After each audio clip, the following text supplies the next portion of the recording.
Salut à tous. Alors aujourd'hui, je vais vous expliquer comment faire une préparation pour peindre. En fait, une fois que vous avez peint, quand vous voulez repeindre, votre ancienne peinture, elle a pris, surtout quand c'est dans une cuisine ou même dans le salon ou quoi, elle a déjà pris des vapeurs de graisse.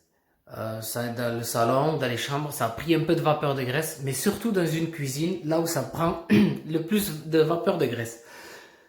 Ce qu'il faut faire, c'est de bien poncer.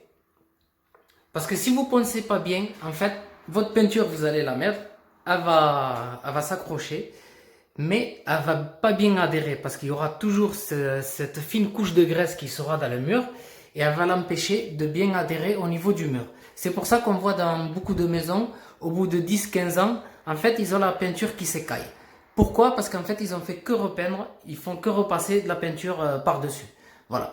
Ce qu'il faut faire en fait, c'est de bien poncer avec une ponceuse électrique ou pneumatique, de vraiment bien casser le brillant de la peinture parce qu'en fait le brillant de la peinture il y est, mais surtout l'effet de brillant c'est l'effet de graisse qu'il y a. Il faut bien le casser cet effet de graisse, bien le poncer. Une fois que vous avez poncé, ce qu'il faut faire c'est passer un chiffon humide pour enlever la peinture parce qu'en fait quand vous allez poncer vous allez laisser toute la poussière.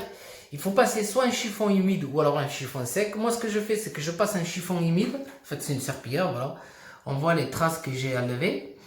Une fois que j'ai passé le chiffon humide, je vais passer un chiffon sec pour enlever tout ce qui reste comme poussière et les cheveux ou quoi qu'elle a pu laisser la serpillière, voilà, pour pas laisser des cheveux que ce soit au niveau de la peinture.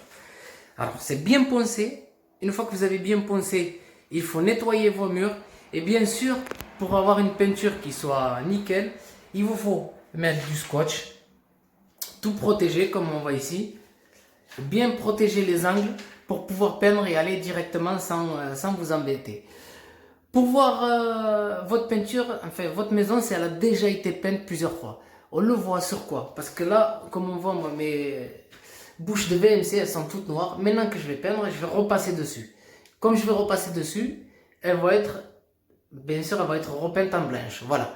Là, on le voit sur les bouches d'aération. On peut le voir directement aussi au niveau des interrupteurs. Sur les, bon, parce que voilà, moi j'ai enlevé le cache l'enjoliveur et j'ai protégé le cache de l'interrupteur. Ensuite, bon, mais on le voit sur la partie arrière de l'interrupteur. Si votre maison elle a déjà été repeinte ou pas. Bon, ben voilà. Ça, c'est pour vous expliquer comment voir si ça a été repeint ou pas. Mais bon, pour avoir une bonne peinture, pour qu'elle puisse durer dans le temps, que ça tienne. Honnêtement, si vous faites comme ça, votre peinture, elle est prête à tenir 20 ans. Sans qu'elle s'écaille ni rien. Mais elle s'écaillera jamais.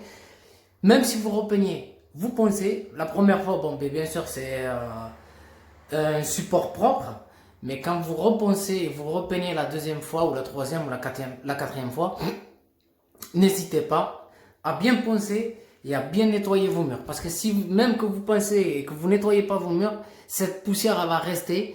En fait, elle va vous empêcher que la peinture elle adhère bien partout.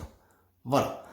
Bon, mais j'espère que cette explication pourra vous aider quand même à bien préparer votre peinture, votre mur pour pouvoir peindre. En fait, peindre ça va très vite, mais le plus long c'est la préparation. Poncer, scotcher, nettoyer. Voilà. Et une fois que vous avez peint, bien sûr, quand vous avez fini, comme là, moi j'ai protégé le sol, une fois que vous avez fini, ben, le plus dur qui reste à faire, c'est le nettoyage. Si jamais vous avez bien protégé, il ne vous reste pas grand chose à nettoyer. Surtout quand il y a du scotch sur les plaintes et tout ça, vous protégez le sol. Normalement, vous n'aurez pas beaucoup à nettoyer. Voilà, je vous souhaite une très bonne vidéo à tous.